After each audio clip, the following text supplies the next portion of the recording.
আসসালামু আলাইকুম।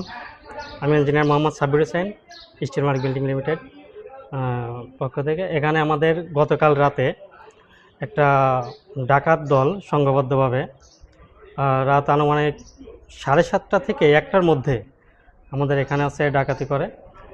সেটা হচ্ছে প্রথমে ঢোকার সময় আমাদের 4জন সিকিউরিটি গার্ড ছিল, তাদের সংঘবদ্ধভাবে বেঁধে রাখে এবং কিছু অস্ত্র, বন্দুক, চাকু, চাপাতি এরকম কিছু অস্ত্রপাতি দিয়ে তাদের হাত পা চোখ ভয় দেখায়, এগুলা বেঁধে আমাদের অফিস রুমে নিয়ে এসে রাখে তাদের। এখন এই সঙ্গতে এই সময়ের মধ্যে তারা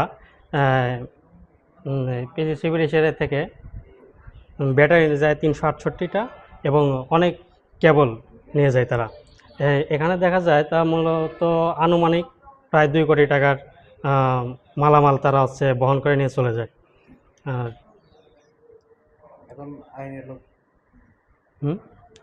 প্রশাসনিক এখন আইনের লোক প্রশাসনিক এটা হচ্ছে 999 কল দেওয়া হয় 4টার দিকে। তারা অবগত হচ্ছে ফজরে, মানে সকালেই চলে আসে তারা। আসার পরে নাটোর জেলার প্রশাসনে যারা দায়িত্বরত আছে, ডিবি সহ সবাই এখানে আছে তদন্ত অব্যাহত রাখছে। এখন ওখানে আছে কি ওই নিজেদের মধ্যেই আপনাকে হচ্ছে